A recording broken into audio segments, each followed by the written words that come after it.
Clara always believed her father had abandoned her, until the day she found the letters hidden in the attic, each one signed with the same desperate plea. "Please let me see my daughter." That was the day everything she thought she knew about her family shattered. Hey there, and welcome to the place where stories come alive. I'm Sensational Stories, and on this channel, we dive deep into emotion, truth, and the kind of moments that stay with you long after the screen fades to black.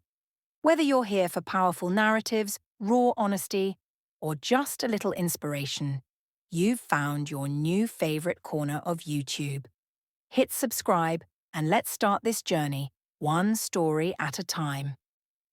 It was a rainy afternoon when Clara returned to her childhood home after her mother's funeral. The old house creaked with memories, some warm, others quietly buried under years of silence. She wandered through the halls, touching dusty picture frames and remembering the laughter that once echoed through the rooms.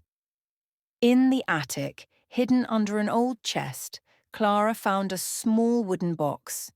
Inside it was a bundle of letters tied with a faded blue ribbon, addressed to her father, who'd vanished from their lives when she was 10.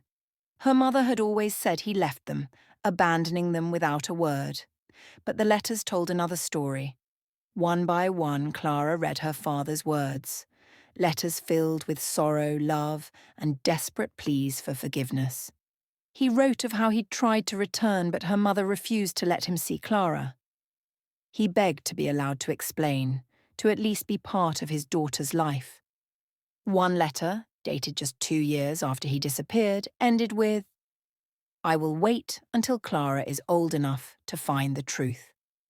Clara sat stunned, her hands trembling. Her mother, who she had loved, admired, and trusted, had hidden the truth all these years. She had stolen Clara's chance to know her father, to understand the full story of their family's unraveling. The betrayal wasn't just a lie, it was a theft of an entire relationship. Tears slid down Clara's cheeks, grief twisted into anger, then back into sorrow. She had mourned one parent, but now she felt as if she had lost both. Clara took the letters downstairs and lit a fire. She didn't burn them. Instead, she held them to her chest and made a decision. She would find him. If he was still alive, she would write a letter of her own, because sometimes the truth is the only way to begin healing, even when it comes far too late. The night fell heavy around the old house, its silence now oppressive. Clara sat in the living room, the firelight flickering against her tear-streaked face. The letters lay open on her lap, pages worn and smudged with time, and now with her sorrow. She couldn't stop replaying it all in her head. The birthday morning she sat by the window hoping he might show up. The school recitals where she scanned every face in the crowd, every whispered lie her mother had told, wrapped in comfort and false love. Your father didn't care. He chose to leave us. But the letters told a different story. A father who did care, who had fought to stay in her life until he was pushed so far away, he gave up trying. Her childhood, shaped by a ghost she had learned to hate, was a lie. What hurt most was how much she still wanted to believe in her mother. The same hands that had braided her hair, tucked her in, and wiped away her childhood tears had also sealed away a truth too cruel to face. It wasn't just a betrayal of trust, it was a betrayal of her, of who she might have been, of the love she could have known. Clara went to the kitchen and picked up the phone. Her fingers hovered above the keys. She didn't even know if he was alive. What if she was too late? What if her mother had stolen her chance forever? She found a number on the back of the final letter, scrawled in shaky handwriting. "In case she ever lets you find me." Her heart pounded as she dialed. 1 ring, 2, 3, then a voice. Hoarse, older, uncertain. "Hello?" She froze. Her throat tightened. Tears spilled again. "Is this... Are you Daniel Whitmore?" A pause. A long breath on the other end. "Yes. Who's calling?" She swallowed hard. "It's Clara. Your daughter. Silence. Then a quiet, broken sound she hadn't expected. Her father weeping. Decades of silence shattered in an instant.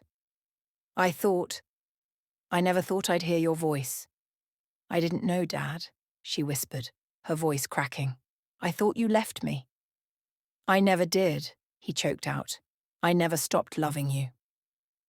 Clara sank to the floor, phone pressed to her chest as she cried harder than she had in years. For the father she lost, for the truth she was denied, and for the pieces of her heart that would never fit the same again. But in that moment, even through all the pain, there was something else. Fragile, trembling, and alive. Hope. They spoke for hours that night, words tumbling out in a fragile dance between grief and longing. Clara told him everything, the birthdays he missed, the questions she never dared ask, the empty ache she had learned to live with. And he told her of all the letters that were never answered, the nights he waited by a silent phone, the photographs he kept beside his bed that aged as she did, though he never saw her face grow older. Each word was a stitch, desperately trying to close a wound that had been open for over 20 years.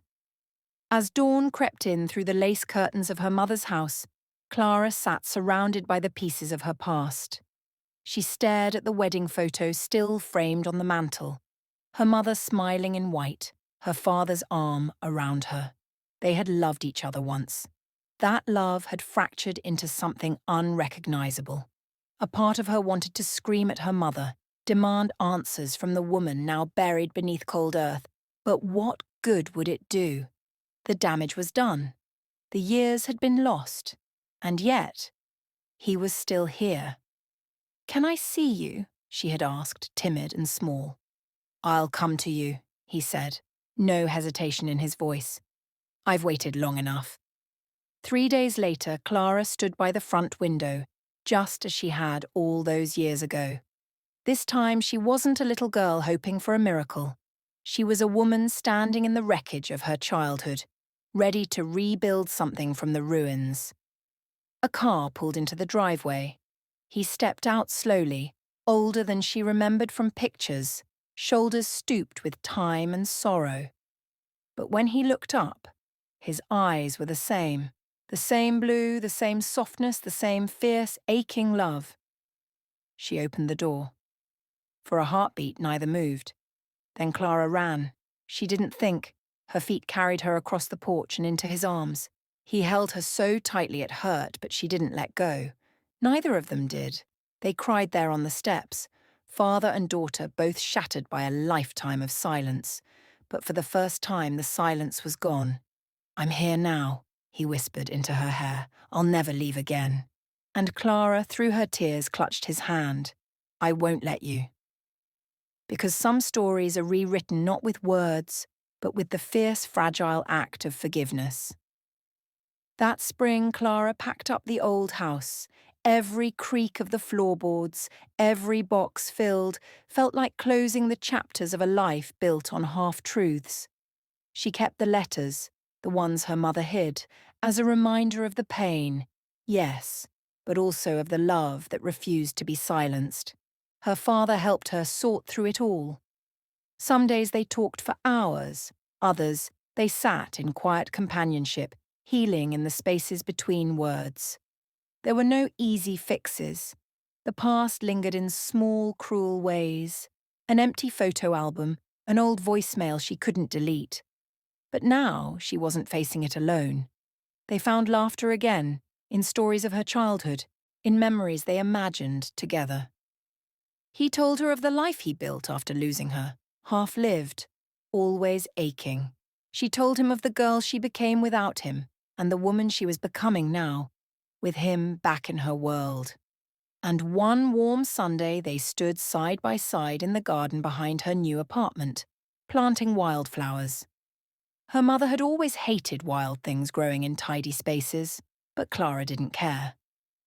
"Do you think she ever regretted it?" she asked softly. Her father paused, wiping dirt from his hands. "Maybe." Or maybe she thought she was protecting you in the only way she knew. Clara nodded.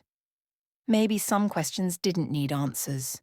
Maybe the love her mother gave, as flawed and fearful as it was, had its place too. She looked out at the flowers, blooming in crooked, beautiful lines. The past could not be changed, but the future was hers to write. And this time, it would be written in truth, in tears, and in the quiet, resilient strength of a love found again. The story wasn't perfect, but it was real, and for Clara, that was enough. Moral lesson. The truth, no matter how deeply buried, has a way of emerging. Deception, even when intended to protect, can inflict lasting wounds and rob individuals of meaningful relationships.